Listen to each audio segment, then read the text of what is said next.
जय हिंद दोस्तों, यूपीएससी हिंदी में आप सभी का स्वागत है। आज हम लोग आराधन बैच में एक बार फिर से पॉलिटी की क्लास स्टार्ट कर रहे हैं। पॉलिटी से संबंधित 10 प्रमुख टॉपिक्स को देखेंगे, बेसिकली 10 प्रमुख क्वेश्चंस को देखेंगे जो कि आने वाली परीक्षा के साथ साथ आपको एक समझ पैदा करेगी कि कैसे पीवाईक्यू काम करता है, पीवाईक्यू क्यों बोला जाता है बार बार लगाने के लिए, वो आपको समझ में आएगा। ठीक है, स्टार्ट करते हैं पहले प्रश्न से। पहला प्रश्न है, भारत के संविधान में निम्नलिखित में से क्या कथित है?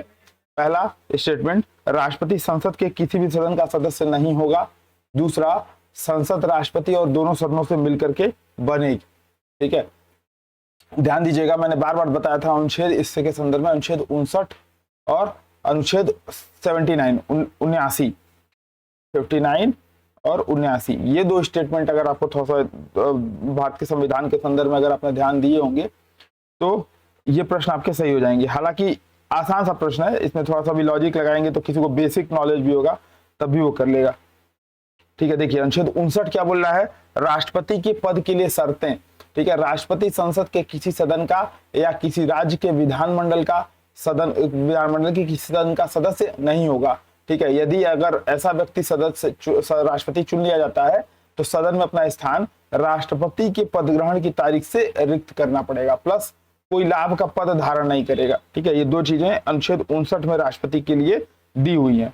फिर आप देखेंगे अनुच्छेद 79 80, तो उसमें भी आपको समझ में आएगा कि संसद का जो गठन है उसके बारे में क्या प्रोविजन कर रहा है कि संघ के लिए एक संसद होगी जो राष्ट्रपति और दो सदनों से मिलकर बनेगी, जिसका नाम राज्यसभा और लोकसभा होगा। ठीक है, तो ये चीजें आपको अगर याद है तो ये प्रश्न आपका आसानी से हो जाएगा। हालांकि अगर आप किसी भी बेसिक पॉलिटी से पढ़ते होंगे तो ये चीजें आपका क्लियर होगा। ठीक है, तो राष्ट्रपति संसद के किसी सदन का सदस्य नहीं है। अभी हम लोगों ने देखा अनुच्छेद 59(1) के तहत, और संसद राष्ट्रपति और दो सदनों जिसका नाम लोकसभा और राज्यसभा से मिलकर के बनेगी, ये हम लोग अनुच्छेद 79 के अधीन देखा। पूछा है कौन कौन से सही हैं, तो सही विकल्प क्या हो जाएगा? 1 और 2 दोनों। तो प्रश्न सही आना ही नहीं, सही से पढ़ना भी आवश्यक है।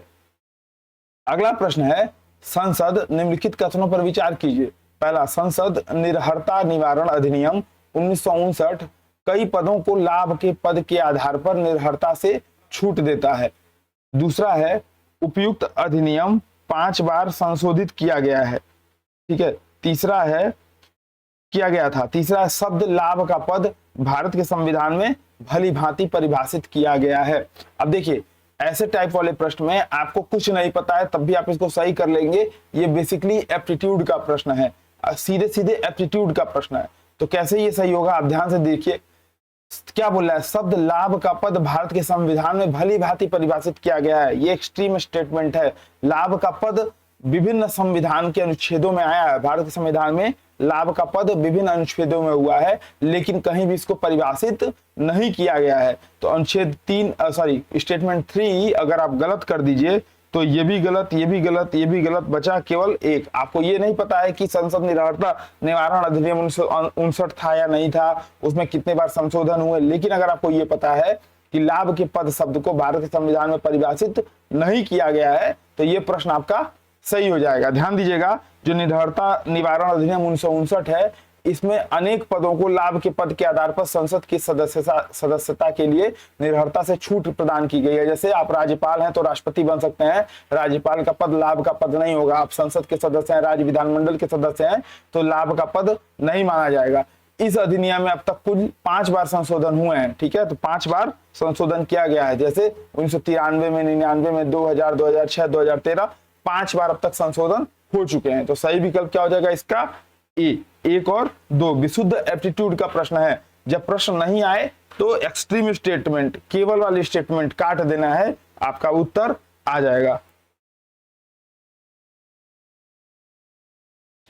एक प्रश्न ये है कि निम्नलिखित में से किन को लोकसभा और राज्यसभा दोनों के निर्वाचनों में मतदान का अधिकार है? ध्यान दीजिएगा, लोकसभा का जो निर्वाचन होता है ये सामान्य निर्वाचन होता है। अभी आप लोगों ने देखा होगा, अभी लोकसभा का सामान्य निर्वाचन चल रहा है 7 चरणों में, 7 चरण है इसके। ठीक है, तो लोकसभा का निर्वाचन सामान्य चरण में होता है, जबकि राज्यसभा का निर्वाचन में राज्य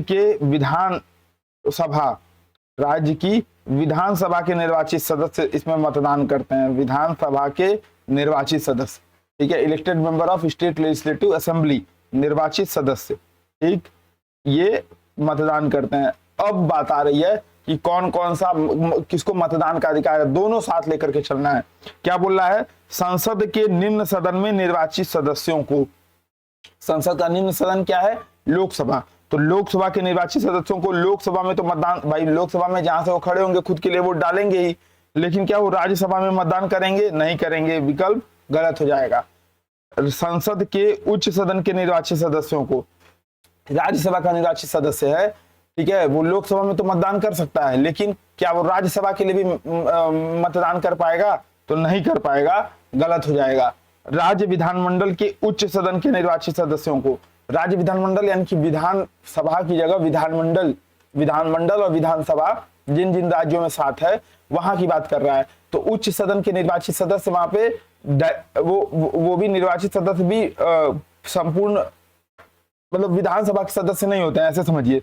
और राज्यसभा के चुनाव में कौन मतदान करेगा, केवल विधानसभा के निर्वाचित सदस्य, विधानमंडल नहीं, तो ये भी गलत हो जाएगा। सही विकल्प होगा राज्य विधानमंडल के निम्न सदन जो कि विधानसभा होती है उसके निर्वाचित सदस्यों को, ठीक है। तो राज्य विधानमंडल के निम्न सदन यानी कि विधानसभा के निर्वाचित सदस्यों को लोकसभा में एक नागरिक की हैसियत से और राज्यसभा में अनुच्छेद 80 79 के बाद, अभी हम लोगों ने 79 देखा, 80 देखिए, 80 क्या बोल रहा है, राज्यसभा की संरचना के बारे में बात कर रहा है।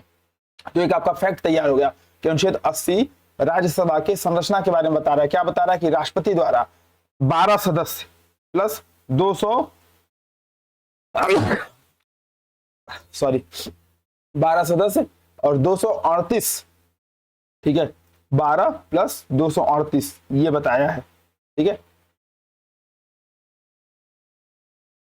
ठीक है, 238 से अधिक मतलब टोटल ये संरचना बताई गई है, ठीक। इसके अलावा क्या बोल रहा है कि आवंटन जो है वो चौथी अनुसूची में है। तीसरा क्या बोल रहा है, राष्ट्रपति विज्ञान, साहित्य विज्ञान, कला और समाज सेवा इन 4 क्षेत्रों से नाम निर्देशन करेंगे। प्लस अगला क्या बोल रहा है कि राज्यसभा के प्रत्येक राज्य के प्रतिनिधियों का निर्वाचन उस राज्य की विधानसभा के निर्वाचित सदस्यों द्वारा एकल मतलब सिंगल वोटर ट्रांसफरेबल सिस्टम, एकल संक्रमणी आनुपातिक प्रतिनिधित्व पद्धति के आधार पर एकल संक्रमणी मत द्वारा किया जाएगा, सिंगल वोटर ट्रांसफरेबल सिस्टम के माध्यम से किया जाएगा, यानी कि अनुच्छेद 80 इसके बारे में बता रहा है, ठीक है। तो सही विकल्प क्या हो जाएगा, डी। अगला प्रश्न देखिए, अगला है अध्यक्ष जब किसी सदन के सदस्य को बोलने से रोक सकता है, अध्यक्ष सदन के किसी भी सदस्य को बोलने से रोक सकता है और अन्य किसी सदस्य को बोलने दे सकता है, ये घटना क्या कहलाती है। ऑप्शन है आपके पास मर्यादा, पक्षत्याग, अंतर प्रदान और बैठ जाना। देखिए मर्यादा बेसिकली ये होती है कि हम अपने आप में अनुशासन बनाए हुए हैं, विनम्र है, स्वीकार्य व्यवहार है कि जो आप सदन में कर सकते हैं, सदन की मर्यादा, एक डेकोरम आप उसको मेंटेन कर रहे हैं, ठीक है। पक्ष त्याग क्या होता है बेसिकली कि सदन के किसी सदस्य द्वारा जिस दल से चुनकर आता है उसको त्याग करके वो दूसरे दल में शामिल हो जाता है, तो इसको क्या बोलेंगे, पक्ष त्याग।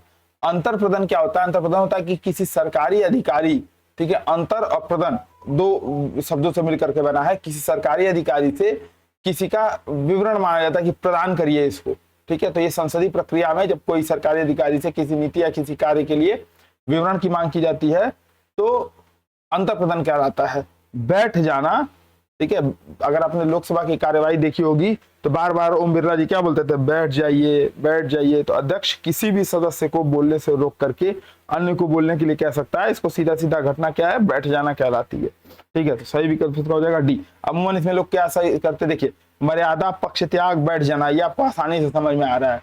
आप देखेंगे कि यार क्या विकल्प है, अंतर प्रदान, इसके बारे में जानकारी नहीं, चलो इसी को मार देते हैं, तो ये गलत हो जाएगा।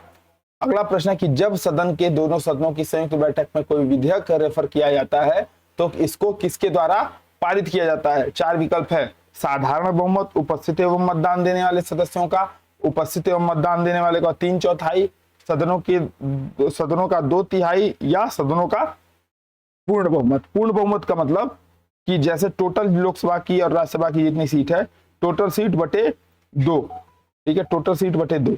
साधारण बहुमत मतलब उपस्थित एवं मतदान देने वालों का, भाई मान लीजिए इसमें से टोटल लगभग 545 और 250 मतलब 500 मतलब ये जो भी सीटें हैं इसमें से मान लीजिए कि 100 ही लोग उपस्थित हैं, तो उसमें से जो 51 लोग इसके पक्ष में वोट दे दिए, तो ये बोल रहा है। तो सही विकल्प इसका क्या है कि अगर दोनों सदनों का, ठीक है, दोनों सदनों का संयुक्त बैठक होगा, अनुच्छेद 108 आर्टिकल 108, अगर मैं सही याद कर पा रहा हूं तो, ठीक है। देखिए, कुछ दशाओं में दोनों सदनों की संयुक्त बैठक, क्या बोल रहा है कि दोनों सदनों की संयुक्त बैठक जो है ये तब होगी जब दूसरे सदन द्वारा विधेयक अस्वीकार कर दिया जाए, मतलब लोकसभा से पारित हो और राज्यसभा उसको अस्वीकार कर दे।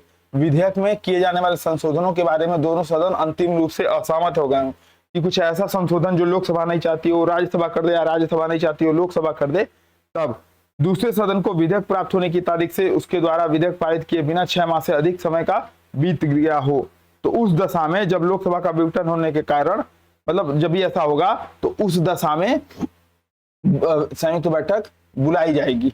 ठीक है, ध्यान दीजिएगा, धन विधेयक के लिए और संविधान संशोधन विधेयक के लिए संयुक्त बैठक लागू नहीं होता है। ठीक है, और क्या बोल रहा है, यदि सदनों की संयुक्त बैठक में विधेयक ऐसे संशोधनों सहित जिस पर संयुक्त बैठक में सहमति हो जाती है, दोनों सदनों के उपस्थित और मत देने वाले कुल सदस्य संख्या के बहुमत द्वारा पारित होता है, तो वह दोनों सदनों द्वारा पारित माना जाएगा। ठीक है, ये ध्यान दीजिएगा, तो दोनों सदनों द्वारा ये पारित मान लिया जाएगा। ठीक, अब देखिए सही विकल्प क्या हो जाएगा इसका, ए। तो अनुच्छेद 108 बता रहा है कि सामान्य विधायन तक धन विधेयक या संविधान संशोधन विधेयक को छोड़ दिया जाए तो सामान्य विधायन के मामले में दोनों सदनों की संयुक्त बैठक बुलाई जा सकती है। अच्छा, एक प्रश्न इसमें भी आ सकता है कि दोनों सदनों की संयुक्त बैठक अब तक कितनी बार हुई है।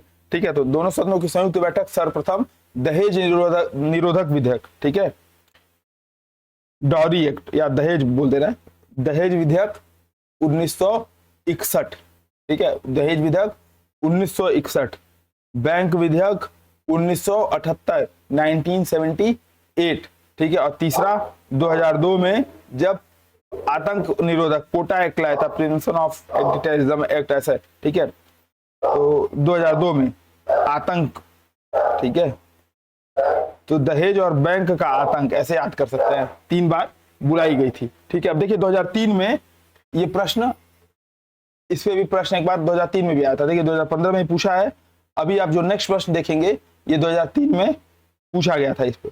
अब ध्यान दीजिए, अगर आप 2003 का लगा लेते हैं तो ये वाला आपका आराम से सही हो जाएगा। ठीक है, देखिए 2003 में क्या पूछा था कि भारत में संसद के दोनों सदनों की संयुक्त बैठक अनुच्छेद 108 में संस्वीकृत है, तो बिल्कुल सही बात है, अभी हम लोगों ने देखा है इसको।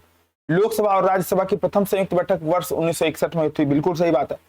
दोनों सदनों की संयुक्त बैठक के लिए जो प्रावधान है अनुच्छेद 108 में वर्णित है, और संसद के दोनों सदनों का संयुक्त अधिवेशन तब होता है जब किसी साधारण विधि पे, न कि धन विधेयक या संविधान संशोधन विधेयक पर दोनों सदनों में मतभेद हो।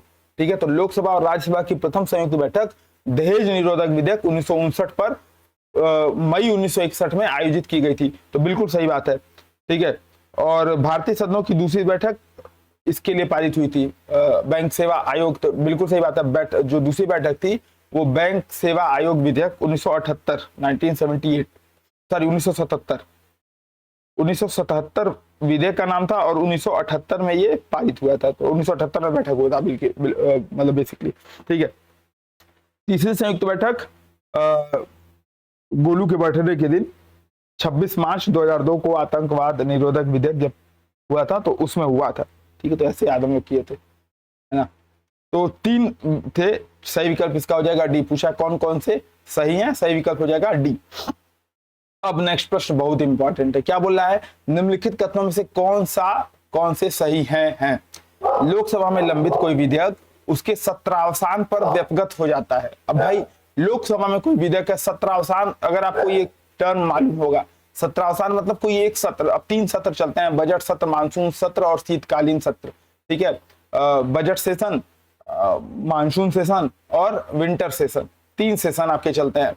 अब अगर सत्रावसान पर व्यपगत हो जाने लगे, लैप्स हो जाने लगे, तब तो कोई काम ही नहीं हो पाएगा, फिर हर अगले सत्र में उसको पेश करना पड़ेगा, पता चले हो अल्लाह हुआ पास ही नहीं हो पाया, फिर से वो गड़बड़ हो जाएगा। तो ध्यान दीजिएगा कि सत्रावसान के कारण यहाँ पे सत्रावसान पर लंबित लैप्स नहीं होता है बल्कि विघटन पर व्यपगत हो जाता है। ठीक है, अनुच्छेद 107, अभी 107 दिखाऊंगा, तो ये गलत स्टेटमेंट है। दूसरा, राज्यसभा में लंबित कोई विधेयक जिसे लोकसभा ने पारित नहीं किया है लोकसभा के विघटन पर व्यपगत नहीं होगा। तो बिल्कुल सही बात है। अब इसको कैसे याद रखना है, ध्यान दीजिएगा। लोकसभा जनता की सभा है, हाउस ऑफ द पीपल उसको बोलते हैं। उसमें वही विधेयक मतलब जनता का मत क्या है वो कैसे पता चलेगा, तो लोकसभा जनता के मत को बताती है, राज्यसभा राज्यों के मत को बताती है। अब कोई भी विधेयक है उस पर जनता का मत राज्यों के मत से ज्यादा महत्वपूर्ण है। ठीक है, क्योंकि बहुमत प्राप्त दल का शासन होता है भारत के संविधान के अनुसार, संसदीय जो व्यवस्था है। ऐसे में राज्यसभा, अब आपको क्या याद रखना कि जिस पर लोकसभा विचार कर पाए वो चीजें, यानी कि लोकसभा के फेवर में चीजें होंगी तब तो वो लैप्स होगा, नहीं होंगी तब तो वो लैप्स होगा, फेवर में होंगी तो लैप्स नहीं होगा। अब राज्यसभा में लंबित कोई विधेयक यानी कि राज्यसभा में से पास नहीं हुआ है लेकिन लोकसभा ने भी उसको पारित नहीं किया, यानी कि लोकसभा का भी विचार किया जाना है, तब लोकसभा के विघटन पर व्यपगत नहीं होगा। बिल्कुल सही बात है। नई लोकसभा आएगी फिर उस पर विचार करेगी, पारित करना होगा नहीं होगा तो फिर वो लैप्स हो जाएगा। ठीक है, तो सही विकल्प है। अब पूछा कौन कौन से सही है, तो सही उत्तर देख लीजिए। अब 107 देख लेते हैं। तो भारत का संविधान बेयर एक्ट बार बार खोल करके देखिए, बहुत ही इंपॉर्टेंट है, बहुत ही इंफॉर्मेटिव है, आपको समझ में आएगा। विधायी प्रक्रिया के बारे में, जो लेजिस्लेटिव प्रोसेस है उसके बारे में आर्टिकल 107 क्या बोल रहा है कि विधेयकों के पूर्व स्थापन और पारित किए जाने के संबंध में उपबंध। ठीक है, कि विधेयक को कैसे प्लेस किया जाएगा उसके बारे में क्या है। पहला चीज क्या बोल रहा है कि धन विधेयकों और अन्य वित्त विधेयकों के संदर्भ में 109 और अनुच्छेद 117 के उपबंधों के अधीन कोई भी विधेयक सदन में आरंभ होगा। यानी कि अगर कोई विधेयक धन विधेयक है और अनुच्छेद 117 के अधीन वित्त विधेयक है, फाइनेंशियल बिल है या मनी बिल है, तो वो क्रमशः 109 और 117 के अधीन उसको रखा जाएगा। यानी कि इसमें राष्ट्रपति की सहमति चाहिए या नहीं चाहिए वो धन विधेयक और वित्त विधेयक के अनुसार तय होगा। दूसरा क्या बोल रहा है, दूसरा बोल रहा है कि व्यपगत होना, लैप्सेबल की बात कर रहा है कि संसद में लंबित विधेयक सदनों के सत्रावसान के कारण व्यपगत नहीं होगा। तो सदनों के सत्रावसान के कारण व्यपगत नहीं होगा, ये ध्यान दीजिएगा। दूसरा स्टेटमेंट है कि राज्यसभा में लंबित विधेयक जिसको लोकसभा ने पारित नहीं किया है लोकसभा के विघटन पर व्यपगत नहीं होगा। तो ये भी स्टेटमेंट था, ये भी नहीं होगा। ठीक है, सही बात है, ये भी सही है, ये भी सही है। कोई विधेयक जो लोकसभा में लंबित है और लोकसभा द्वारा पारित कर दिया गया है या लोकसभा में पारित कर दिया गया है और राज्यसभा में लंबित है, ठीक है, लोकसभा के विघटन पर व्यपगत हो जाएगा। यानी कि नई वाली लोकसभा जिस पे विचार नहीं कर पाएगी वो व्यपगत हो जाएगा। ठीक है, तो ध्यान दीजिए, लोकसभा में लंबित है यानी कि लोकसभा में पेश कर दिया गया है, तो नई लोकसभा चुन के आई, मान लीजिए दूसरी सरकार बदल गई तो क्या होगा, नई लोकसभा पता नहीं इस पर विचार करेगी कि नहीं। ठीक है, प्लस जो लोकसभा द्वारा पारित कर दिया गया है, अब नई लोकसभा चाहे उसको मतलब लोकसभा नई वाली फिर उस पे कैसे पावर, उसके पास कोई पावर नहीं रहेगा अगर पारित कर दिया गया है तो। ठीक है, तो वो चीजें जो नई लोकसभा के लिए पावर छीन रही हैं वो लोकसभा के विघटन पर व्यपगत हो जाएंगी, सत्रावसान पे व्यपगत नहीं होंगी। ठीक है, ध्यान रखिएगा इसका। अब देख लेते हैं, तो सही विकल्प इसका हो जाएगा बी। नेक्स्ट प्रश्न है, संघ की सरकार यूनियन गवर्नमेंट के संदर्भ में निम्नलिखित कथनों पर विचार कीजिए। पहला स्टेटमेंट ये है, अब देखिए जैसे आप 2015 का देखेंगे 2010 का देखेंगे, अब 2010 का प्रश्न पे 2015 में फिर से प्रश्न पूछा गया, इसीलिए मैं एक एक साथ लाया, हालांकि ऊपर नीचे हो गया कोई बात नहीं। ध्यान दीजिए क्या बोल रहा है कि संघ की सरकार यूनियन गवर्नमेंट के संदर्भ में निम्नलिखित कथनों पर विचार कीजिए। पहला बोल रहा है कि राजस्व विभाग संसद में प्रस्तुत किए जाने वाले केंद्रीय बजट को तैयार करने के लिए उत्तरदायी है। ठीक है, अब एक चीज और देख लेते हैं, पहले ये वाला देख लेते हैं, 9वां प्रश्न, निम्नलिखित में से कौन सा एक संघीय बजट की तैयारी और उसे संसद में पेश करने के लिए उत्तरदायी है। ठीक है, ऑप्शन क्या है, राजस्व विभाग, आर्थिक कार्य विभाग, वित्तीय सेवाएं विभाग और व्यय विभाग। ध्यान दीजिए, जो राजस्व विभाग है वो रेवेन्यू से रिलेटेड मामला देखता है, आर्थिक कार्य विभाग जो है बजट की तैयारी करता है, वित्तीय सेवाएं विभाग वित्तीय समावेशन और बैंकों उनको से रिलेटेड काम देखता है, व्यय विभाग जो एक्सपेंडिचर है उसको देखता है। तो आर्थिक कार्य विभाग जो संसद का वित्त मंत्रालय है उसका डिपार्टमेंट ऑफ इकोनॉमिक अफेयर, ठीक है, ये संघीय बजट की तैयारी करना उसको संसद में पेश करने के लिए उत्तरदायी है। तो सही विकल्प इसका हो जाएगा बी।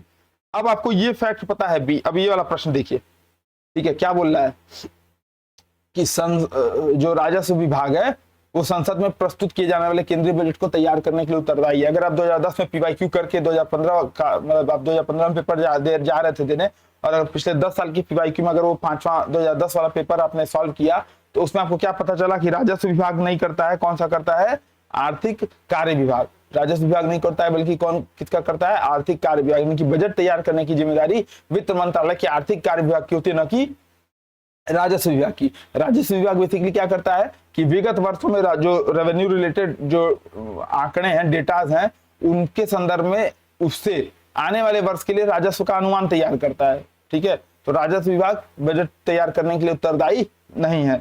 पहला काट दिया। अब आपके पास ये गया, ये गया, यानी कि दूसरा पढ़ने की आवश्यकता ही नहीं है, दूसरा सही है। ठीक है, तीसरा क्या बोल रहा है, लोक लेखा। लोक लेखा से किए जाने वाले सभी संवितरणों डिसबर्समेंट के लिए भारत की संसद की प्राधिकरण की आवश्यकता होती है। ध्यान दीजिए, संचित निधि से अगर धन निकालना हुआ, ठीक है, consolidated fund of the India से अगर आपको पैसा निकालना है तो लोकसभा की सहमति की आवश्यकता, संसद की सहमति की आवश्यकता है। लेकिन जो संसद की अनुमति के बिना संचित निधि से आप धन नहीं निकाल सकते। लेकिन आर्टिकल 266 अनुच्छेद 266 का 266 का 1 तो consolidated fund of the India है। ठीक है, 1 266 1 266 1, ठीक है, 266 2 जो है वो लोक लेखा पब्लिक अकाउंट की बात करता है। इसमें भविष्य निधि, जैसे पहले ओल्ड पेंशन स्कीम चलती थी तो उसमें जो भी भविष्य निधि आती थी वो उसमें जमा होती है। कोई आप न्यायिक जमा, मतलब ऐसे समझिए कि आप कोई फीस वगैरह भर रहे हैं, वो चीजें वहां पे आएंगी, है ना। और मतलब ये सारी चीजें रहती हैं। अब लोक लेखा से धन की निकासी के लिए संसद की अनुमति की आवश्यकता नहीं होती है, बल्कि डायरेक्ट कार्यपालिकी कार्यवाही के माध्यम से, एग्जीक्यूटिव ऑर्डर्स के माध्यम से इसमें से डिसबर्समेंट हो जाता है। तो तीसरा विकल्प गलत हो जाएगा। ठीक है, और सही विकल्प क्या हो जाएगा, सी, केवल 2 सही। ठीक है, अब 10वां प्रश्न देख लेते हैं, 9वां तो हो ही गया था। बजट पर संसद के नियंत्रण के विषय में निम्नलिखित में से कौन सी बात सही नहीं है। नहीं है की बात बोल रहा है। पहला क्या कि बजट के निर्माण में संसद का कोई हाथ नहीं होता है, बिल्कुल सही बात है। बजट के निर्माण में बजट का निर्माण कौन करता है, आर्थिक कार्य विभाग। ठीक है, संसद की समेकित निधि पर प्रभावित व्यय की बढ़ाने की, संसद को समेकित निधि पर प्रभावित व्यय को बढ़ाने की शक्ति है। तीसरा, संसद को राष्ट्रपति की सिफारिश के बिना कोई कर आरोपित करने की शक्ति प्राप्त नहीं है। बिल्कुल, धन विधेयक अगर कोई रखा जाएगा तो राष्ट्रपति की पूर्व सिफारिश आवश्यक होगी। संसद को राष्ट्रपति की सिफारिश के बिना किसी कर में वृद्धि करने की शक्ति प्राप्त नहीं है। बिल्कुल सही बात है, बिना राष्ट्रपति की सिफारिश के नहीं है। लेकिन क्या बोल रहा है दूसरा, इसमें गलत कौन हो जा रहा है, सही नहीं है, ये दूसरा गलत हो जा रहा है। कैसे बोला है, संसद को समेकित निधि पर प्रभावित व्यय को बढ़ाने की शक्ति प्राप्त है। समेकित निधि क्या है, समेकित निधि अनुच्छेद 113 आर्टिकल 113। अब देखिए संविधान का अनुच्छेद 113,